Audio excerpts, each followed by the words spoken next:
Welcome to transforming yourself into a more fee-for-service dentist. This is Paul, Dr. Nacho Goodman. You will see me and the amazing Dr. Todd Fleischman soon. So glad that you are here with us. I know you're going to learn so much from Todd. They're going to say, can I watch the recording? So I'm going to give it to you up front. If you are here and you want to watch the recording, if you're watching on demand and you want to watch the other recordings, just text Todd to 215-543-6454. Text Todd to 215-543-6454, and you'll be on the list to get these recordings. There are going to be 4 of these parts, and you may not be able to make one. You might be at Pilates. There could be another back to school night. There could be a Halloween party. Who knows? So if you want to be on the list to get these recordings, this is a 4-part, totally free series with Dr. Todd Fleischman and me.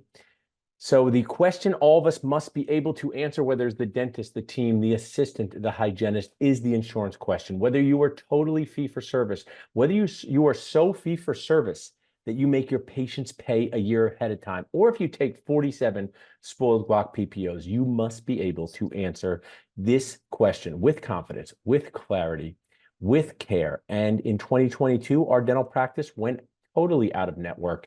And what happened was the dental insurance kind of sent our patients letter that said your dentist now hates you, just paraphrasing, and it caused chaos. It caused confusion. So I made my team a video, which I've shared many, many, many times, about how to answer the question, do you take my dental insurance? What does my dental insurance cover? Why are you out of network? How does dental insurance work? This video answers it all. So I'm so thrilled to see so many of you watching in on a Wednesday evening or listening on demand. So what I'm going to do is we're all just going to listen to this together, see what you get out of it. If you want this video to share with your team totally for free, just text words to 215-543-6454. If you are here with us live on Zoom, you're going to see Todd in just about 6 minutes here. As the video is playing, if you hear something that you like, or you say, hey, I want to say that in my practice, or that makes a lot of sense, or you have any questions, just drop them in the chat. Hey guys, this is Paul, Dr. Nacho Goodman. I'm here in my office in Pennington, New Jersey. I've been a dentist here since 2004, associate to owner.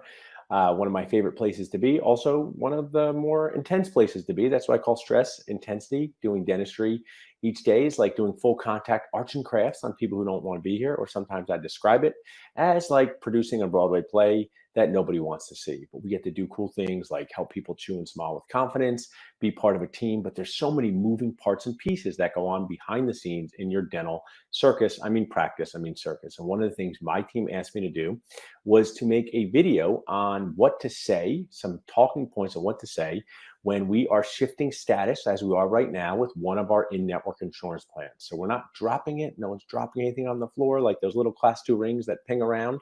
And you're like, geez, I did not want to drop that. I need another one. You look to your dental assistant and say, what else do we have in the box? It's a mangled pedo ring. And you say, perfect.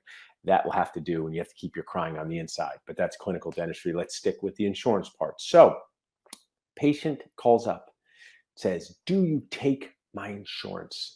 Do you participate with my insurance? Do you accept my insurance? So I want to bring this up here.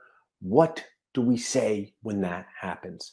So someone calls you up. It's not easy to be on the phone. There's phone calls. There's patients. Someone says, do you accept my insurance? Spoiled guac PPO. And here's how we start. That's a great question. A lot of patients ask us that. When you say that's a great question, I would want to know that too. That's a great question. A lot of patients ask us that. It just pauses your mind for a minute and lets you think. Lets the patient know that what they're asking is totally normal. But now you're going to start digging deeper. So what's the next thing you're going to say after patient says, do you accept my insurance?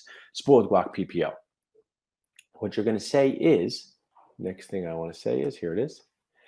Dental insurance works a lot like a coupon that has blackout dates, a benefit that has blackout dates. Whatever insurance plan that you utilize, we're going to do the best job possible to maximize the benefits of your coupon. Now, notice I haven't mentioned their specific plan, spoiled guac PPO. So you're going to say, that's a great question. A lot of patients ask us that. Dental insurance works a lot like a coupon with blackout dates. They restrict certain procedures. We're going to do the best job possible no matter what plan you have to maximize the benefits of your coupon. But now bring it back to why they called. They wanted to know, do you accept spoiled guac PPO? Are you in network with spoiled guac PPO?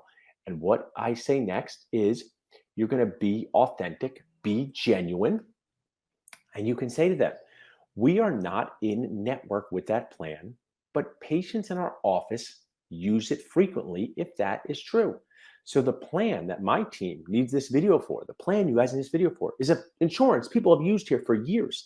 We used to not be in network, then we went in network. Now we're shifting status to out of network. So remind these patients that this is a plan that a lot of patients use in our office.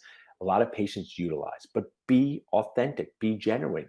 Say we are not in network, but you can use this plan like a coupon to pay towards your dental treatment. Like a coupon is a good example because it actually reduces the cost a lot of times. So that's a great way to put it. I know now I'm just talking behind the scenes. Of course, insurance pays towards the care. Coupon just gives you a discount, but you're going to say, that's a great question. I want everyone to know that too. Dental insurance works a lot like a coupon that has benefits, but with restrictions or blackout dates. We're going to do the best job possible to maximize the benefit of your coupon.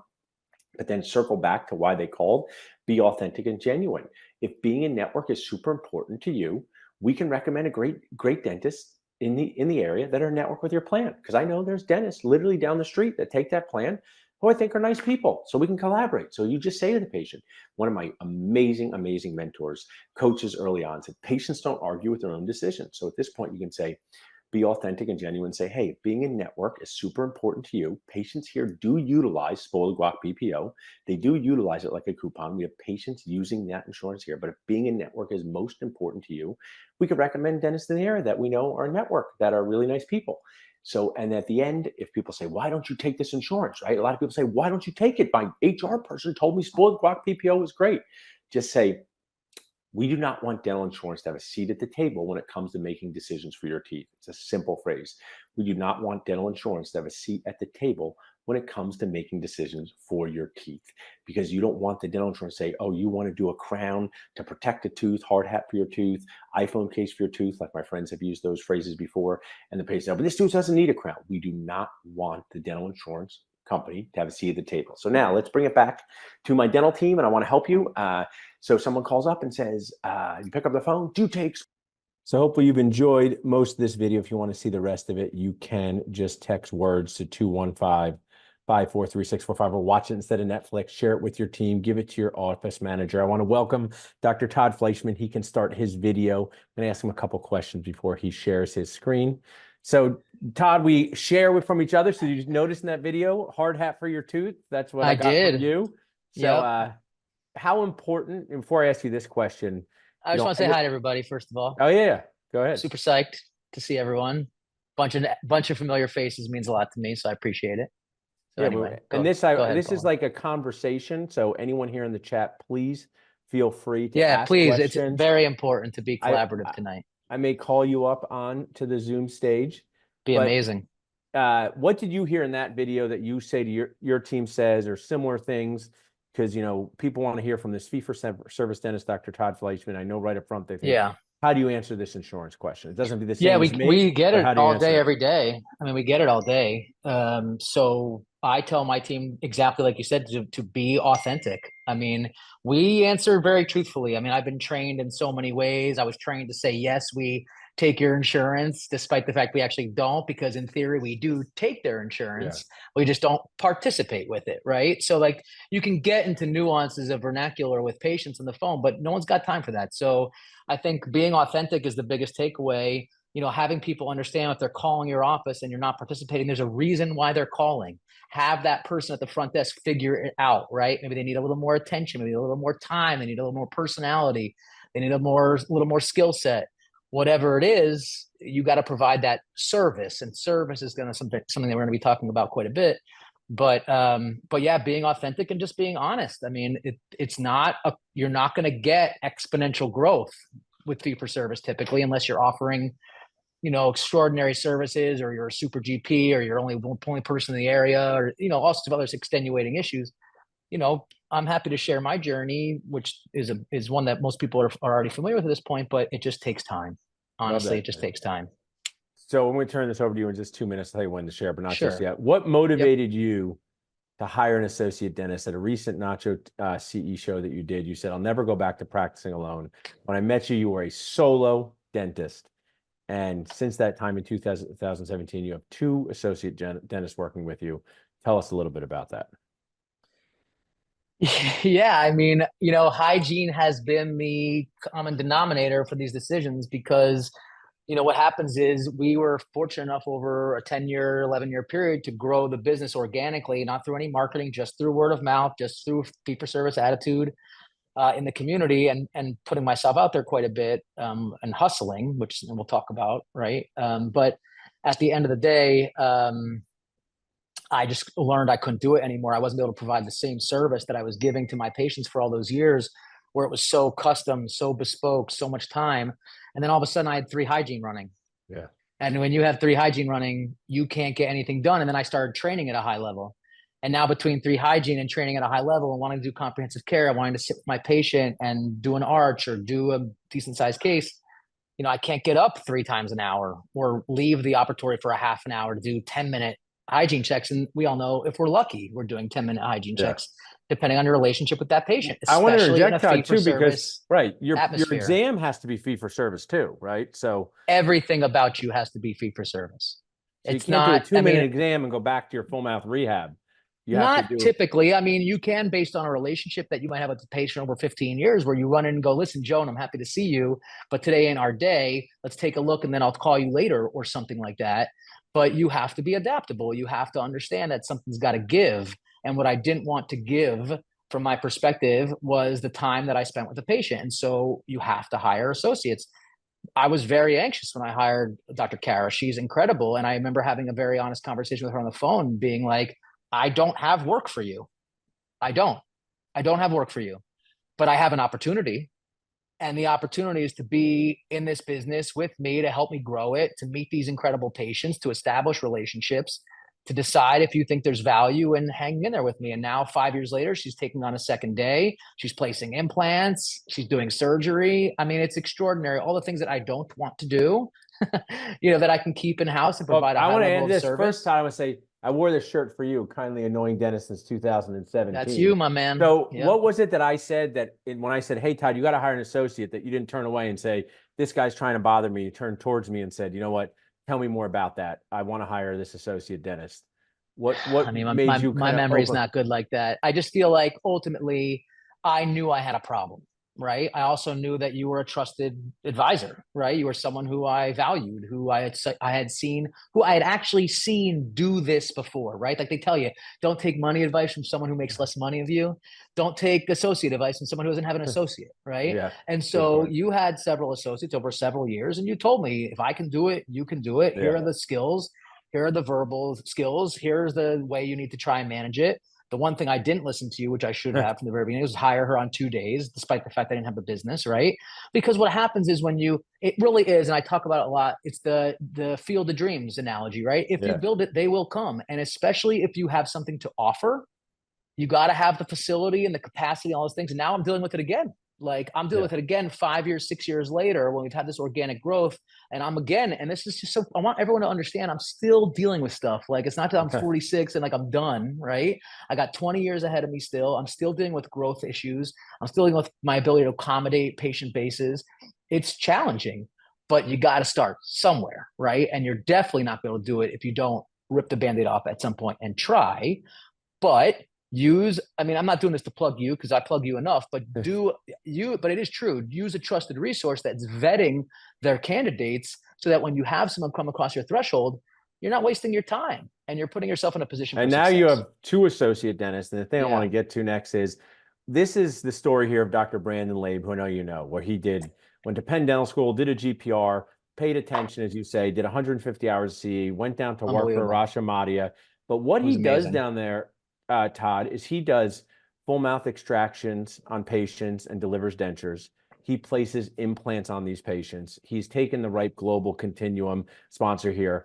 But just talk for a minute whether you are the owner here or the associate, why it's valuable to have complementary skills to the fee-for-service dentist, because both of your associates do things that you don't do every day. People can get this webinar from Dr. Labe and what he does just by texting MOVE to 215-798-9897. But just talk about why the complementary skill set is important. or them having some skills that you don't do every day. So you get I something mean, I'm Dr. a Kara. really good example of this because I don't do a lot of stuff, right? Like I became a general dentist on purpose because I wanted the ability to punt things, or if I was uncomfortable, if I didn't like the person in front of me, I didn't want to deal with it. And so, to have someone who rounds out the services you offer in your practice is extraordinary. I mean, I collaborate with my associates. These are trusted colleagues. These aren't people who I just mentor all day, who are just like yes men to me. These are two forward thinking, thoughtful clinicians who I'm thankful to be able to collaborate with. And so they have different skill sets. I knew that with Dr. Kara originally because she had done the 2-year Einstein residency. She was placing implants and doing surgery, things that I wasn't doing. I certainly think it's important that when you look for an associate, you don't want them to be a facsimile of you. Right. That doesn't make sense, right? You want them to be an adjunct to you, a complement to you, everything that you just said. Not easy. You can't expect it to be like first try necessarily. I've been very fortunate. But at the end of the day, you got to put the time in. But if you work with someone and you have the resources and you end up with someone like Brandon Labe, who I do know personally, who was working with Nachos since he was a Yeah. D1 or T2 at Yes. Penn. This is a kid who was motivated, invested, right? There are opportunities out there. What I need people to understand is you still have to hustle, no matter what decision you're making, no matter how you want to practice or whatever style you're looking for. You have to hustle. I'm happy to share my story of how I hustled the first 15 years of my career at the very least. And I'm still now on a weekly basis going to things, putting Yeah. myself in the community, sharing my time, mentoring, making sure that people around me understand that I'm available for them and that I'm an option as far as a dental clinician is concerned. Even something as basic as that in your community pays an extraordinary Yeah. dividend. And once you build relationships, quite honestly, as we all understand, patients have a difficult time leaving their dentist, especially if they have a relationship with them that you've tried hard at working at. And the reality of it is, insurance driven or not, people may come and they may go, but they'll come back if you had a relationship with them. And quite honestly, in my opinion, things are really, especially in Center City, Philadelphia, all I can tell you is the microbiome I'm in, Yeah. and the culture around dentistry in Philly is turning away from insurance driven. You see it now. The opportunities aren't as there. You have to either be private equity, big business, big Yeah. money to be doing it, to be able to afford it because of how the insurance reimbursements go, or people are starting to recognize we have to value ourselves a little bit more. We are not a commodity, Yeah. right? And I wanted to interject, Todd. And I don't want to that's cut you off, important. but we went out of network very different than you in 2022. And I always tell people it's not about dropping plans or signing up for plans, but making a plan about your plans, as funny as that may sound, to maximize your happiness. Because for years I was in network and I had an amazing dad, but that generation of dentists didn't really pay attention to write-offs and adjustments and things like that. So it's an evolution. So we're here tonight to learn together. I want Todd to share a fun case. Each of these episodes is going to have some clinical stuff, some business stuff, some team stuff. Todd is doing a hands-on photography course in 2025. We're going to talk about that. He's a Boost Camp speaker. We have other Boost Camp speakers here. We have Boost Campers here. This is for you guys too. Amazing. So even though Yeah. Todd's going to share this case for about 15 minutes, then we're just going to do 25 minutes of questions, dentisting therapy, fun in a fun way. But you're the most important person here. So you guys share in the chat questions you have, not us. But Yeah. Todd, you're welcome to share your screen. Yes. And as you're doing that, just to set Todd up for this, Todd has this case on our Nacho On Demand C platform, just so that this amazing D2 from the Dentist College of Georgia is here tonight, Todd. A D2 paid Amazing. enough attention to be here, just so they can understand that it's not a magic trick, ta-da. Just tell us a little bit about the C you invested in, both time and money, to get to this place. Just we Well, might a go into couple of deep. things. Tell A us about couple of that. things. One, first of all, the course, which we're trying to put together, because I think really it has a lot to offer, is not just dental photography, which it is 101, which I think is really critical. And I think it's going to jumpstart anyone who's interested in using a digital SLR, because I've taken a lot of the courses so I can help them with that. But the second thing that it is over 2 days is the new patient experience.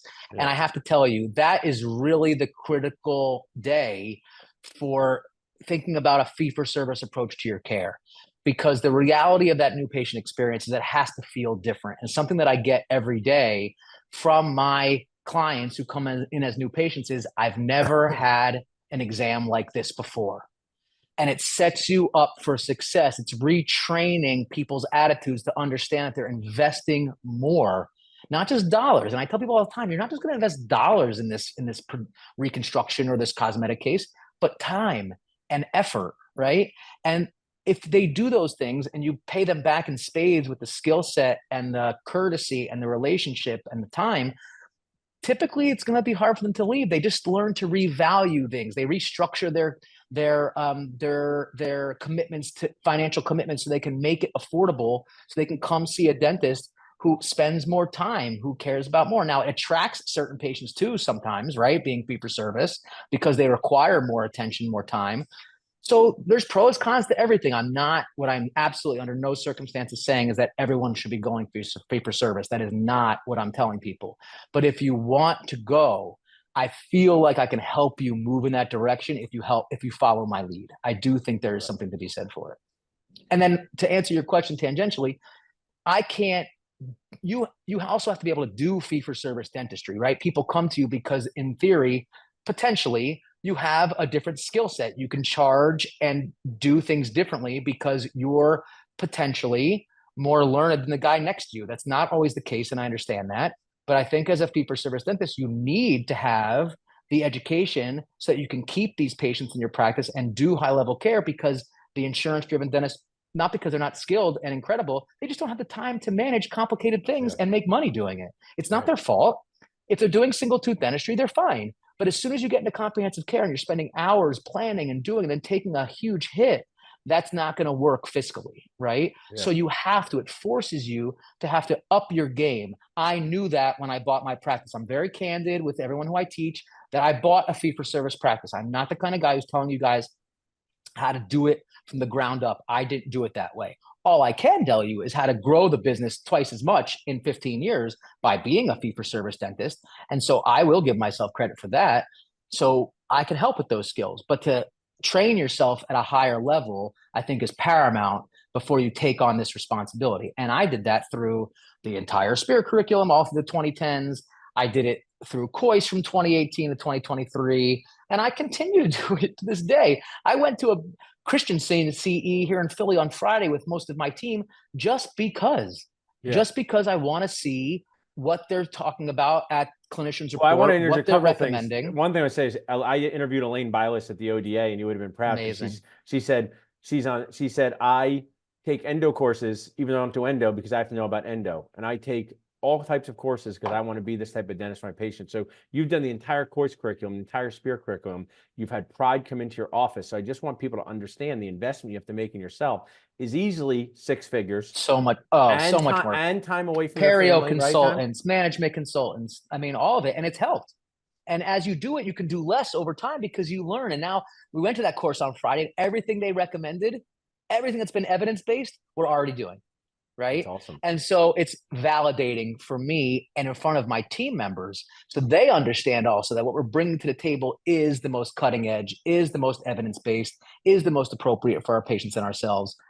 It's just critical, in my opinion. And just to be real with people, to do this, you have left your family and flown to Seattle, right? You've spent weeks away in the way. How many days a year do you work? Tell them about your days a year goal. I'm down to 167. 167 days a year. Well, what I want you to showcase, Todd, is just kind of give us a preview of a case, not a deep dive, but maybe I'll let you kind of talk. I don't want to interrupt. Maybe give us, 10 to 14 minutes on this case, and people can ask some questions in the chat, but I'll turn it over to you. Thanks, Paulie. I mean, listen, I'm so glad everyone's here. Some of you may have already seen this case. It's always good to see it again. I mean, I can tell you when I go out to Spear or COIS, they show the same cases over and over and over again, right? Because repetition is how you learn. And so I would understand that sometimes you go to these courses, you go, oh, I'm seeing the things. Now I will tell you, I pepper in all sorts of new stuff because I love showing it. But some of these cases are bare bones basics, and they really help guide you through a process. And my dad's case, who you're looking at right now, happens to be my father, is a perfect example of something that I would have never tackled until I started doing comprehensive care, went out to COIS, felt comfortable reconstructing him. And he'll tell you right the back, because my dad's a retired periodontist, he would not let me touch him until I had the COIS training on my belt and until I had the experience. So let's just talk about my dad. Ultimately, let me make this a little bit bigger. So his name is Gil. He comes to me. He's a retired periodontist. He's a crazy grinder, grinds all day long, flat plane at this point, looking to make his front teeth, his smile, look nicer. Now, it looks okay, But I say, hey, if you want me to do this, I'm happy to do it for you. So the beauty of the things that I teach, the things that I've learned, I have had multiple people. I've had people come to the office and train me in photography, and my team, I've gone to courses in photography. These pictures, I'm critiquing myself right now as I'm giving the lecture. These are too dark. Now I bump my flashes up more since I've worked with my father. Every photo is an opportunity to learn from it, right? And so to think otherwise, that I know everything at this point, is a total joke. And so I look at these pictures and I go, boy, I wish I had the exposure up a little bit on my lamps. I wish it was a little brighter. But at the end of the day, I've learned to take these full face pictures because you learn a lot from them. Lip at rest on the left, grimace on the right, lateral photos. I mean, I'm going to teach all this, obviously, but you can do this any way you want to. Kois has a certain, parameter of photos they take. Spear has a certain parameter of photos they take. Ultimately, I've done all those courses so that I can decide what photos I think I need to take for the cases that I do. I don't really subscribe to one particular philosophy of care, right? I think I'm in grouped with everybody in the sense that, like, we're all COCR guys. We all subscribe to Spear, Kois, Pankey, Dawson, whatever. But the reality of it is, it's just predictable dentistry. And so that's what I wanted to try and happen. So these are the Kois glasses on my father. This is to make sure that when he smiles, and actually this picture, I'll get to another one. This is the picture that actually matters on the right, where you want to see the plane of the occlusal table of the upper or lower arches against the parallelism of his eyes. And so it just gives you a gauge to make sure that we're not canted or anything's weird. So this is just diagnostic gathering. I could teach everybody how we do this. We do this on a separate visit. Patients do pay for this now. As I was growing my business, I didn't used to charge for this. I used to use this as a loss leader. I used to do this on my own time because I didn't have the portfolio or felt that I had the skill set to be able to charge for diagnostics. Now I do it differently because I'm busier and the reputation is different. That's part of being fee for service, or even being any kind of insurance or any kind of dentist, and just building your reputation. So these are all pictures from the softbox. I'll cruise through all this so we can get through it. Right and left lateral excursives. You can see how he grinds like a flat plane. This is contrast paddle. And so I've done a bunch of courses over time. I've talked about pictures all sorts of ways. Those pictures you just saw were in the photo studio. These next pictures are in the operatory. This is with a twin flash. We know the difference between twin flash and softboxes now. This is more color accurate. You can't use your softbox pictures for your laboratory communication, but they look really great on Instagram. And so all that kind of stuff, right? So, here's my dad lip at rest. Obviously we're looking for certain peekaboos of teeth. If he can show a little teeth, it would be lovely. The lower teeth are worn also. In fact, I just did his lower arch, so that'll come as a part 2 of this big case at some point. I'll show his lower arch because he finally let me do the lower. His lip at rest, we take a perio probe. We show that his teeth are hidden 3 millimeters below the gum line. Again, you hear me talk all the time about guidance, not gospel. Just because he's 3 millimeters below the gum, before the lip line, does that mean we're going to add 3 millimeters to his teeth? I don't know, but we might. So it's just a gauge to help decide where we want to go with the case. How do we set this case up? What's the information we need to try and make it predictable? Here he's closed. Here he is slightly open. We talk about flash choices and their effect on color. So here he is again in right excursive and left excursive. His occlusal view, we had already done a crown on 14 and an implant restoration at 13. My composite plug is already deteriorating. Okay, I'm human. That's okay. We learn from these things, right? We use pictures to teach ourselves. We don't blame each other. We don't give ourselves hard times. We learn, right? And then we move on. And so all this is just information gathering. That's the flash choices differences. At Spear, they talk a lot about templates. I can certainly teach this. This is not a big deal. These templates are very basic. They're included with facially generated treatment planning. Everybody has them. I can pass them on to anybody. And you put them in your keynote and you manipulate them. And I'm showing him where his tooth shape is now. And maybe we want to go a little longer and I fill it in. I don't subscribe to digital smile design because I don't want people to think that I can make their exact replicas. So I just give them ideas of shapes and sizes and we let the temporaries speak for themselves. I talk a lot about laboratory and specialist communication with what I do. A lot of the keynote stuff that I put together is not only for myself, it's for my lab and for my specialists. It's a fabulous way to communicate with your team. They see pictures, they see considerations, they see everything that we're starting to talk about, and they understand what the scope of care potentially is going to be and how they can assist you. digitally these days. Now we're using ExoCAD. This is before with John Lee, who's my extraordinary ceramist. We design things on all digitally now. We decide how they look against his original teeth in the purple here. We're adding length. We're making choices. We're using our diagnostics to help us make these choices. It's not random. We're not putting all the ownership on our ceramist and saying, here, do this. That's not the way we practice dentistry, if I can help it. You want someone to be an adjunct to your care, not just tell you how to do things. And so the more control through the more education, the more you'll find your cases are predictable. And that's the reality of it, right? Don't depend upon your ceramists when they're not the ones getting their hands dirty. These are the mock-ups. We're now printing in my own practice, but before a couple of years ago, we were having the lab send us models. This difference between the before and after. Everyone loves to see my preps. This is from 5 years ago now. But this is prep day. You know, I tell patients, and you can steal this line, veneers are for healthy teeth that want a size, shape, or color change. Veneers are for healthy teeth.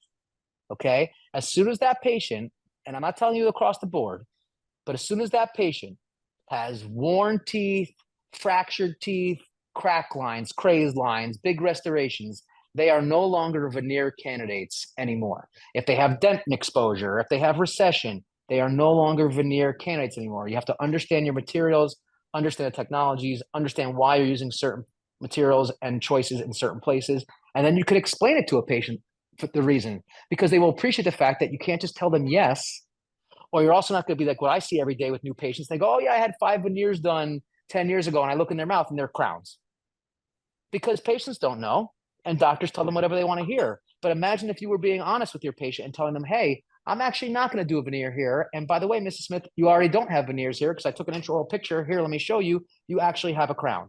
It doesn't matter. My point is veneers are for healthy teeth. All right. My father got 3/4 crowns. That becomes a cohesive restoration.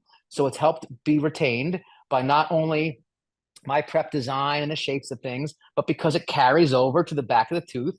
So it's got retention form. And so they're much more predictable, especially when you're bonding them in place. So these are my dad's preps. I've taken prep courses. People go, oh, your preps are so great. I'm very thankful that people say nice things about me. You could also have preps like this without taking prep courses. But I can tell you, if you take Spear Restorative Design and Spear Anterior Restorative Design, you will learn how to prep like this. Those are 2 extraordinary courses. Those courses provided me confidence that when I took a burr to a tooth, I actually knew what I was doing. I felt confident about it. That's sometimes just what you need to go ahead and push into comprehensive cases. So do the education because it pays an incredible dividend. Obviously, we use putty guides, and we use this, then we use that. We use prep shades. Everyone knows I don't call it a stump shade. Stump's a horrible word. So we call it a prep shade. And I'm giving my team, my ceramist at this point, tons of information. Tons of information. You need to be able to take photos like this to communicate clearly with your ceramists and your specialists so that they understand that what you're trying to do is at a high level. Your laboratory technician, if you send them photos like this, will want to give you better work, right? It's just the way they want to hold up their end of the bargain. I have been interviewed by ceramists before who would not take my work on until they saw the kind of work I did, until they saw the kind of documentation I did. If you want to step up to another level and have your work look lifelike and high end and beautiful like you see all over Instagram, which is very expensive, A, you need to probably practice fee for service or you're going to absolutely lose money on the case. And B, you have to have the skill set and the skills to be able to do the photos, the preps, and all those things, in my opinion. That's the way it gets to be predictable. So we do all these things. Well, I've talked about all the photos in the past, my occlusal view. Obviously, you need an excellent impression. At no point can you compromise. If you compromise at any point along the way, you're going to have a problem. And so this is after the impression was poured and this is that. But you can see these big rims around, the double cord technique. You come to my office, I'll tell you how I do everything. I'm not here to hide anything. I may not go through hands-on restorative stuff with you guys, but the reality is I can teach, I'm happy to share everything that I've learned through the past 15 years of my postgraduate education and have everyone figure out what to use these things for and what they do for us, right? So this is a Coist plate. This is on my father's face. This is making sure that we're not canted.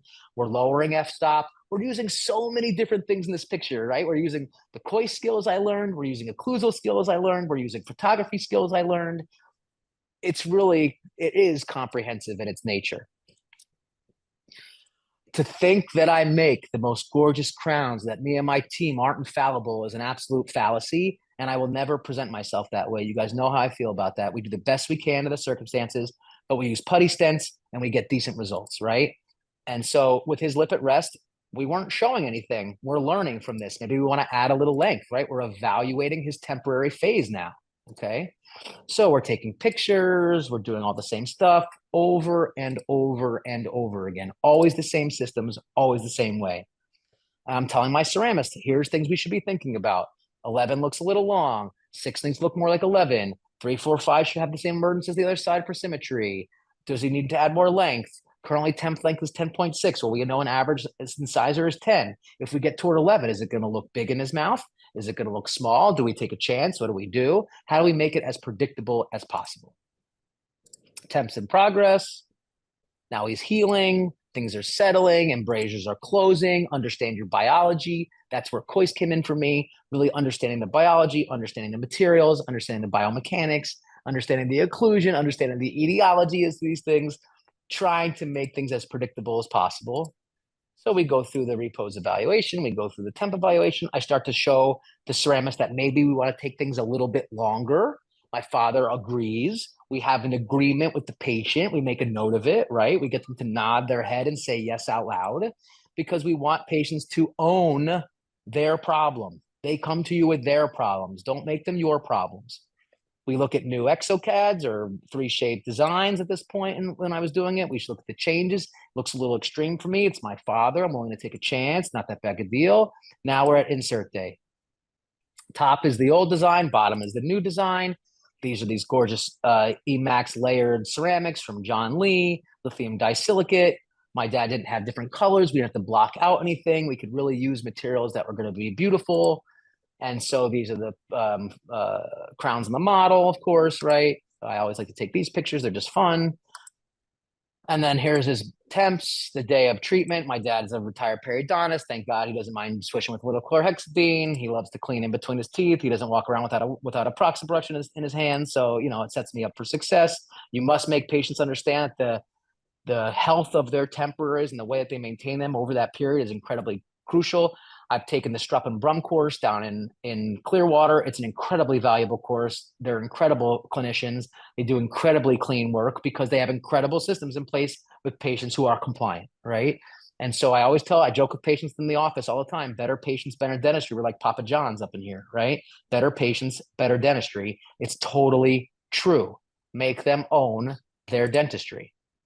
So I use 27 micron air abrasion on everything. That's thanks to Kois. I never used air abrasion until I went to Kois. Now I have one in every operatory.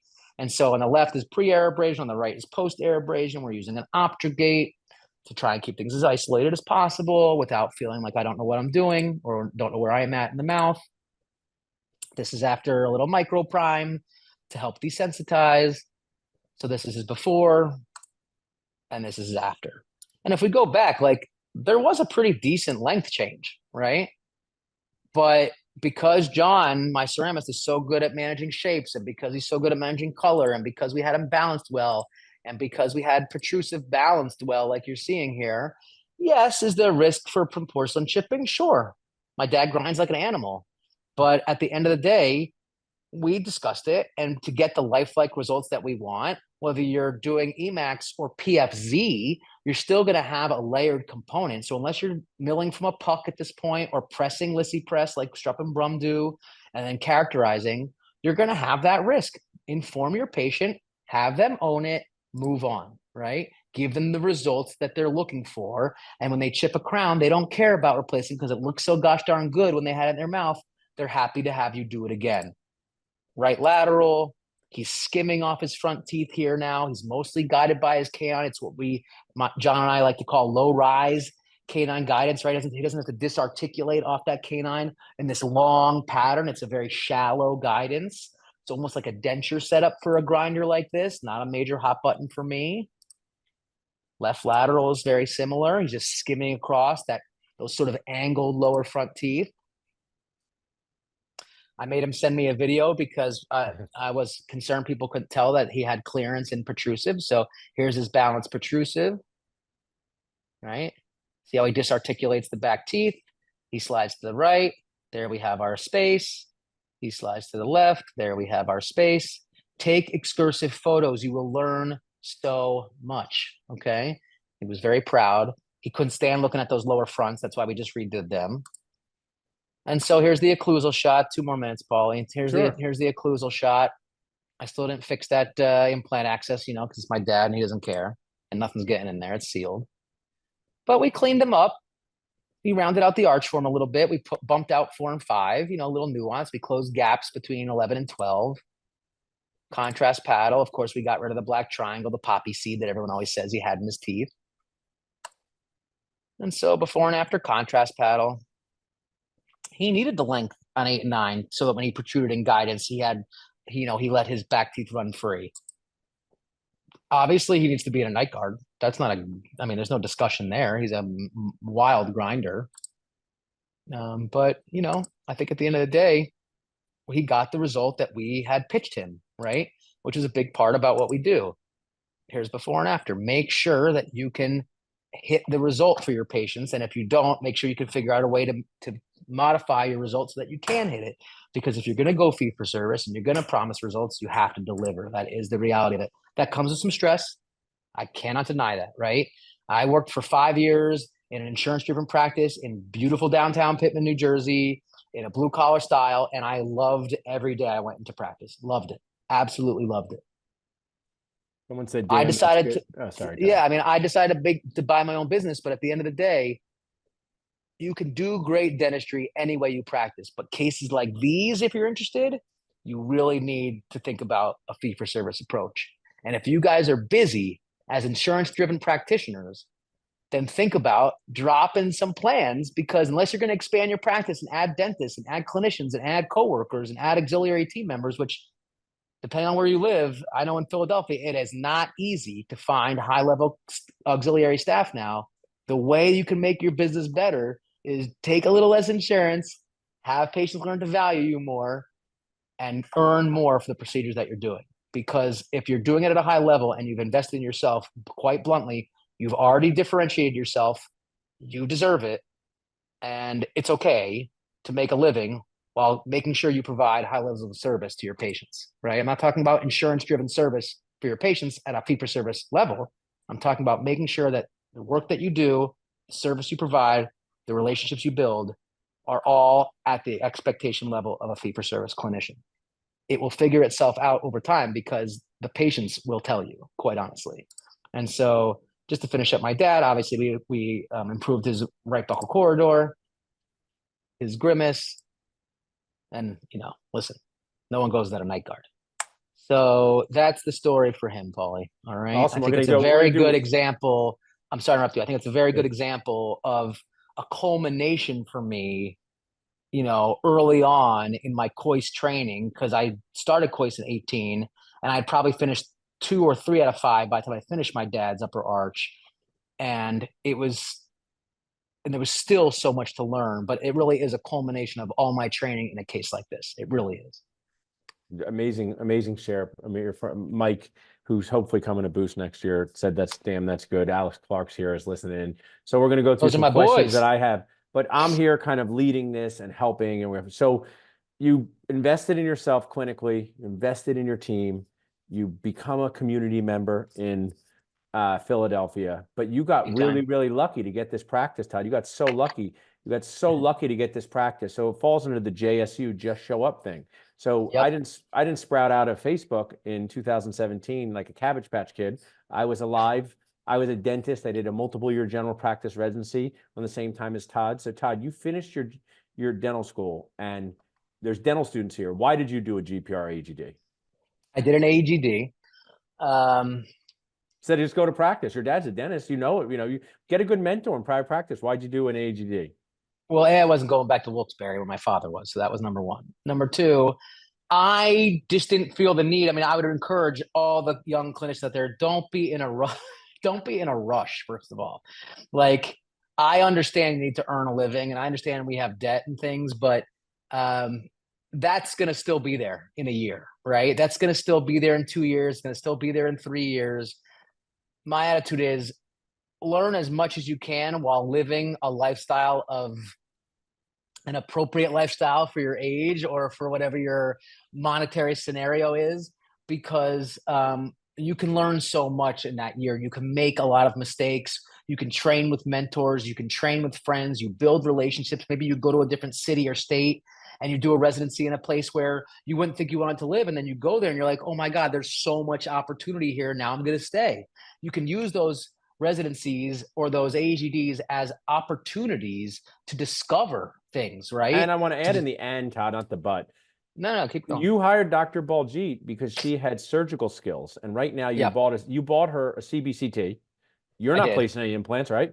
Nope, So you nope. said, so if you were someone who is a D3 right now, how valuable it is to get the surgical skills like Brandon Labe, no matter what you want to do, to be able to remove Yes, teeth, preserve bone, and yes. place simple That's implants. it. You said it. That's it. I regret it. I wish I had continued with my surgical approach. I didn't because I didn't love surgery. I didn't love endo, so I stopped because I wanted to do what I wanted to do. Right. That's why I own my own business.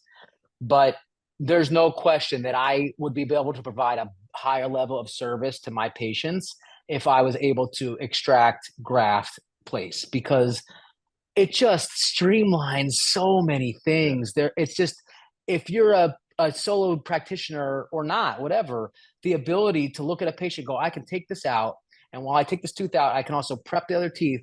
I can also have them in temporaries, and when we go to do the finals, I can do all three at once.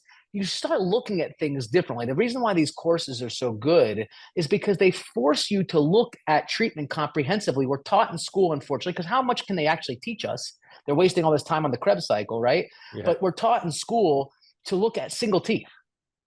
It's ridiculous. We don't learn occlusion, and when we learn it, we learn it on a single And I tooth. want to share, It's Todd, as someone ridiculous. who's done, as someone who, maybe we'll have Dr. Rob Slough come, son of a surgical prosthetist, Oh, he's so superhero. good. I was in my office yesterday. There's a lot of patients who need very little dentistry, and then there's a little bit of patients who need a lot of dentistry. And Yep. you have to run a practice to do both. You have people coming in for a very awesome hygiene experience that don't need a lot of dentistry, and then you have these other patients coming in, and you, like you said, you have to be able to look at them comprehensively, and the more you can deliver in your own office, the better. So before we get to these questions, someone said, how would you find a good lab? How would you find a good lab? Like, if you want to up your game, what would you do to find a I good mean, lab? that's a very good question. I found mine through relationships, right? Like, I've been working with New Tech since I was in residency, and I sort of continued to work with them. And then when you're there and you call the lab and you go, listen, I have an aesthetic case. Who's your highest end ceramist? Like, who do you give your best stuff to? And you start to establish a relationship. Or you call other clinicians that you work with. The thing about labs is that I like working locally just because I love to support the local economies and things and my local people. But labs, most of my friends work with labs all over the country, right? So you talk to your friends, you talk to your fellow clinicians, you see work that's being done. But you have to understand that kind of work that you just saw, those are expensive units, right? Like, Yeah. you can't make $700 a crown and have those teeth in people's mouth. You can't. You're not allowed. Right? I Yeah. mean, you're allowed, but you shouldn't be allowed Yeah. because you're losing money then, and it's not good fiscal decisions. And we hear about all the time these nightmares. There are such incredible clinicians out there, people who want to do such high level care, and they're handcuffed because they can't get reimbursed appropriately. And And it's not your fault. It's the I want to insurance share company's something, fault. Todd. We're the medium-age dentist here. Jeff and I were at the Dental Success Institute and sharing, with Mark Costa, this amazing friend and sponsor. And I said, what we've done since we've gone on a network is we do more fulfilling dentistry. There's stress, there's more high-end patients, but at the end of the days now, it's just more fulfilling. To do that, though, Todd, who here wants to hear how Todd got so lucky to get this fee-for-service practice?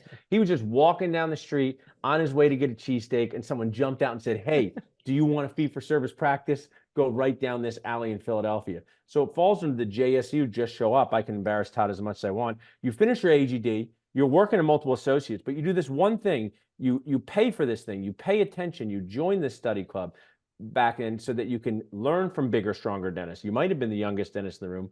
Kind of tell us this relationship-based C that you talk about with Nachos, how that helped you back finding this practice. I mean, this is what it comes down to. I mean, my attitude is this why I always talk about hustle. Like, I'm old enough, interestingly enough, that cut our teeth, for lack of a better term, before the advent of social media or these internet services that helped you find jobs. You used to get the Pennsylvania Dental Association Journal and look in the back.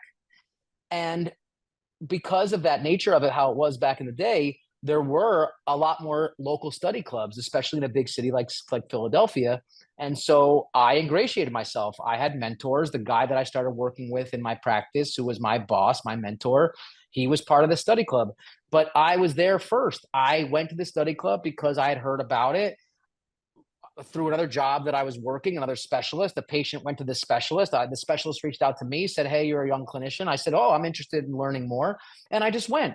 And all of a sudden, you're exposed, like you said, to other dentists and other opportunities. And I was of the type that you have to have a little bit of an outgoing personality and go up to people and say, "Hey, I'm an associate. I'm looking for opportunities. Can I come shadow? Do you know of anything?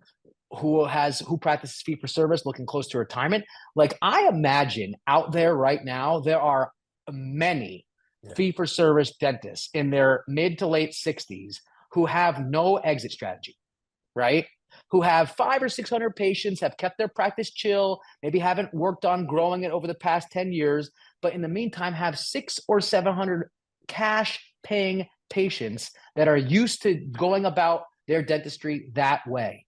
I would imagine that a lot of dentists watching this tonight right now, because I know they care more than most, because they're watching in, if they went around to their town and started just going to anyone they could, asking around their friends, their family, their coworkers, their colleagues, who do you know who's not insurance driven, and go meet them, go talk to them, build relationships. Because when it came to me, the guy who ran my study club came to me and said, "Hey, I know a guy looking for an associate. I think you'd be a great fit."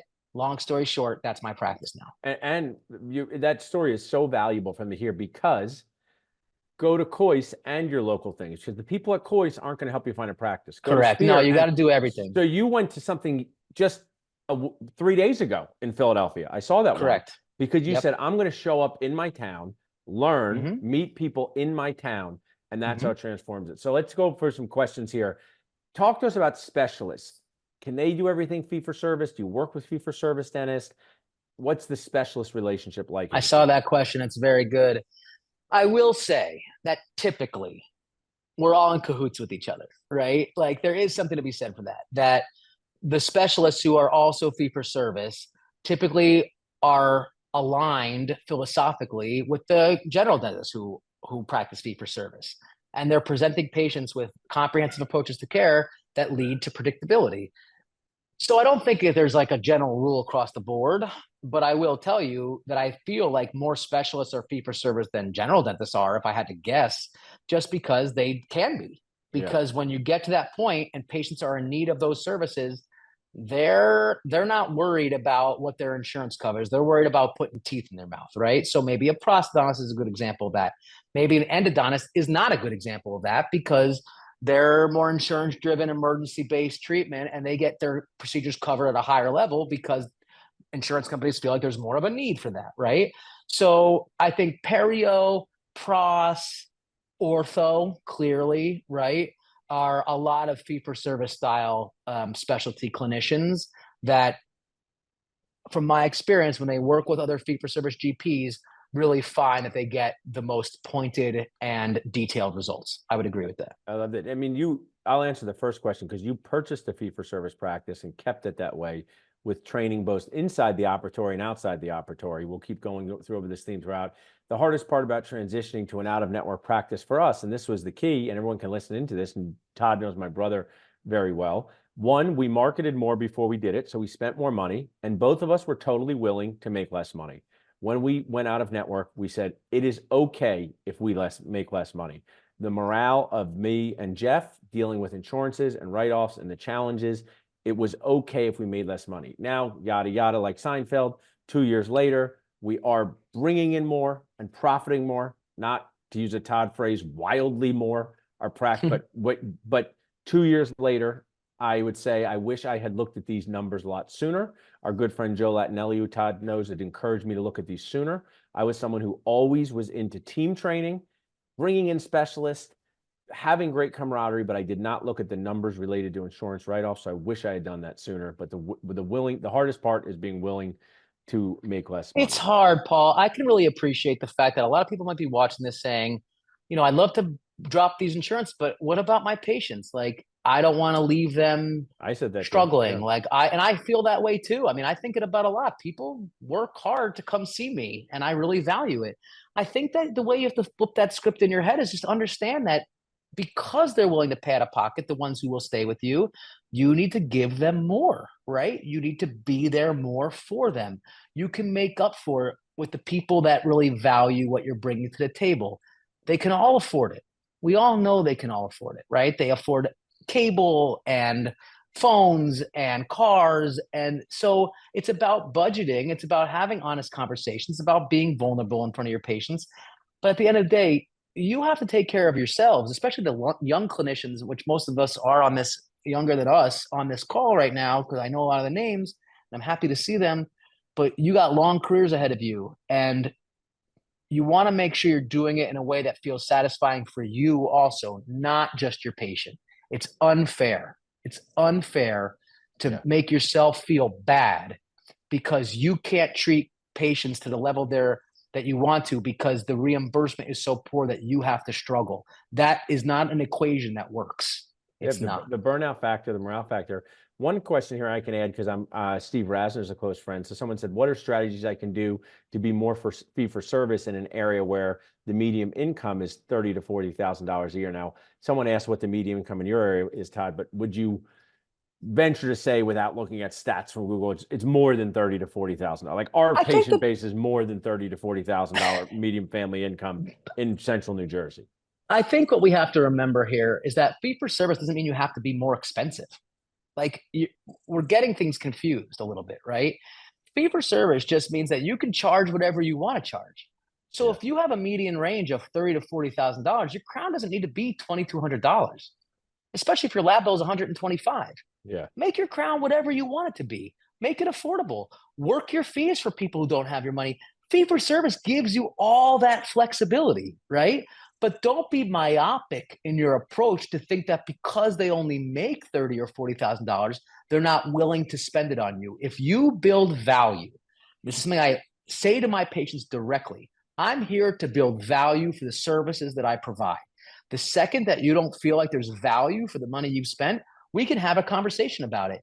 But if I'm delivering and you're satisfied and you've paid the fee that I've asked of you, where's the disconnect there, right? Yeah. They don't, once they're gone, like with anything else in life, once they've bought the iPhone, once they've bought the car, once they've other things, as long as you've made them happy, then they won't worry about it. They might get upset for a second. They might feel like it's expensive to them. They might feel emotional. You'll be there to support them. Then they'll leave. They'll be psyched about their new smile, new bite, new crown, new retainer, new night guard, new ortho, whatever, and they will forget about it. And I want to share, Todd, one of the things we don't feel this when we sell things. It's just psychology. It's just psychology. If you say to some of your full mouth rehab patients, what did you pay for that full mouth rehab? They'll be way off. They could be high or low, because after it, we overvalue what we think 28 or 30. I do want to say this one thing though. If patients have a lower median family income, like Stephen Rasner's practice, who's a good friend of mine, it does lend itself to being more of a super GP. So he's a bit of a super GP, and I would agree. He's in a very socioeconomically depressed area, and he collected between $4 to $5 million a year as a solo GP. But he was doing a lot of cases that were super GP, extract teeth, place implants. So wherever you are watching on Earth here, it's a factor in if patients don't have as high of a medium income as that question said, it lends itself to doing more super GP work, and we've seen people like that. Now, I want to say we're going to spend 5 more minutes because we'll let Todd go. If you are here and you have a question, great. I'm going to share with you how you can do Todd's new patient experience course at the end. But I know people say this, training your team and putting systems in place. Just kind of review that a little bit. Someone's there saying, I'm ready to do this. I'm ready to become more fee for service. I might go out of network with a plan. I do want to share, if anyone's here, we did ourselves do one of those insurance negotiators before Nachos, which was great. Before that, they negotiated our insurance fees. We were making more money for doing nothing. So if you are a network and you don't check into an insurance negotiator, I think you are nacho nuts, because the worst they can tell you is you can't get better fees. But Todd, I'll Mhm. take it over to you. Tell us about, how do you optimize systems with your team as a fee-for-service dentist? Yeah, you got to train. You got to put effort in. We have training days, right? We have monthly meetings. We have morning huddles. Like, we're in constant communication with each other. When I come back with information, I sit down with everyone and go, okay, here's how we're going to implement it. Let's try. Doesn't mean we're going to get it right the first time. Doesn't mean we're not going to adapt it. Those things are fluid. And all of our systems are fluid as we're learning about what's next or implementing digital technology, whatever it is. But you must train. You must come back and set aside time in your schedule and pay your team and deal with it to understand that these are important times where you can get everybody on board. When I come back, I go, okay, we're going to do a new patient experience like this.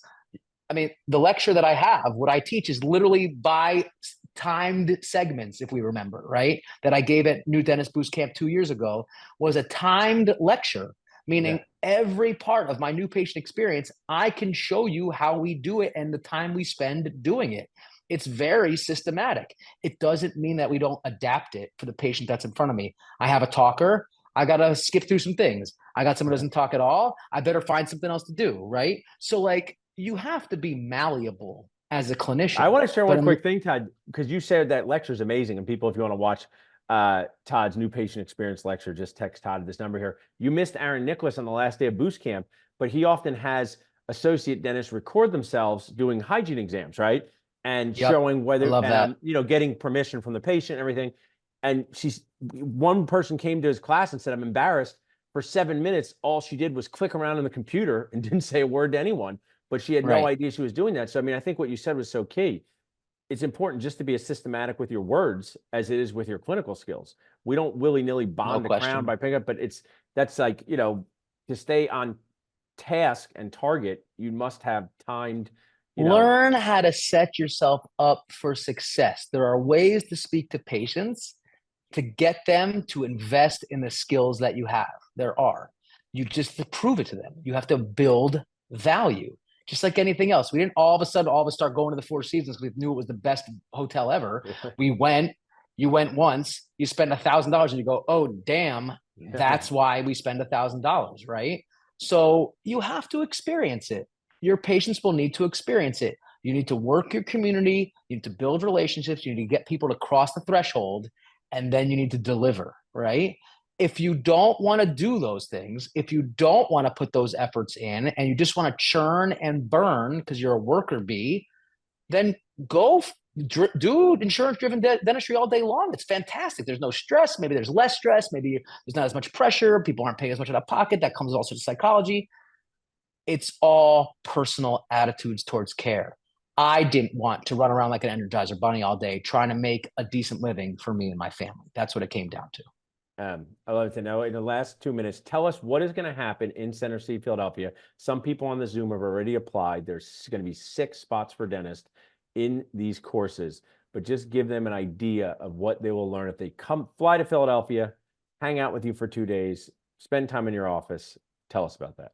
Well, I mean, first and foremost, like my job for this group, whoever comes to this sort of inaugural workshop, is to really build value, right? And I've spent, like you said, 6 figures on learning all sorts of things. It doesn't mean they can't learn it from other people too, but I can really streamline the process, in my opinion. There are a lot of basics that people in continuing education really want you to think are really complicated and convoluted because I don't know why, but if they're not.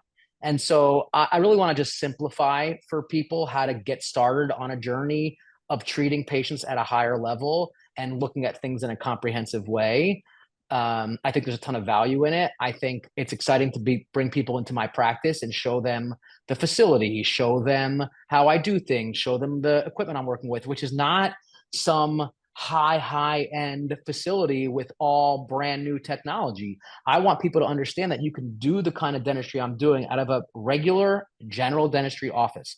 You can put things in places, you can set up a small photo studio, you can buy a DSLR camera, you can work through a new patient experience with all the bells and whistles without having all the fancy things. These are not major investments, and I can help people rip the band-aid off in understanding what to buy, how to utilize, over 2 days. Plus, we're in Philly. We're going to eat well. We're going to drink well if we want to, right? We're going to have a great time. We're around a lot of energy. I really want people who are going to be here, who are going to be collaborative, because quite honestly, to get the most value out of this course, it is hands-on. We will be doing new patient experiences on each other. We'll be doing all the photography on each other. They'll leave with retractors. I'm hoping people will bring cameras.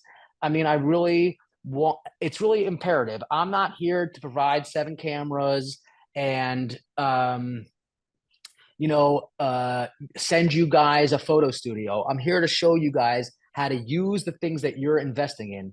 Buy a camera, or let me help you buy a camera, bring it with you, and let me teach you how to use it.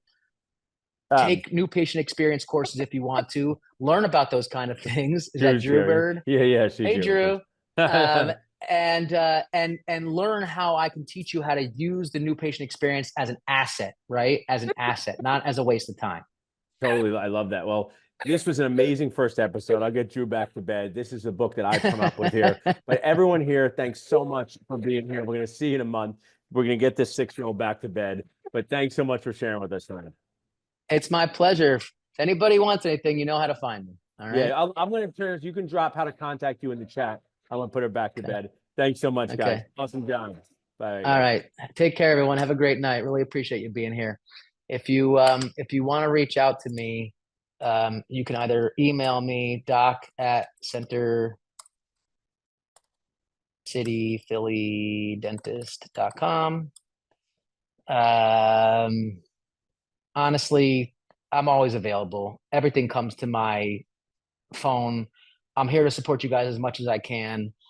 I understand potentially working with me is an investment, but I feel like now's the time. And I would be flabbergasted if you didn't leave my practice after 2 days and feel like you got more value than maybe most courses you've been to. So let's give it a shot. But at the end of the day, I'm happy to hang. So anything I can do for anyone, give me a call, send me an email, let me know. Otherwise, I'll look forward to seeing everyone as soon as possible, whether it's at my office or another Nachos event. I really appreciate everyone being here today on a random Wednesday in the middle of our week. I know I had a long day. So I appreciate everyone. Guys, have a great night. And I'm going to sign off for the whole crew. All the best.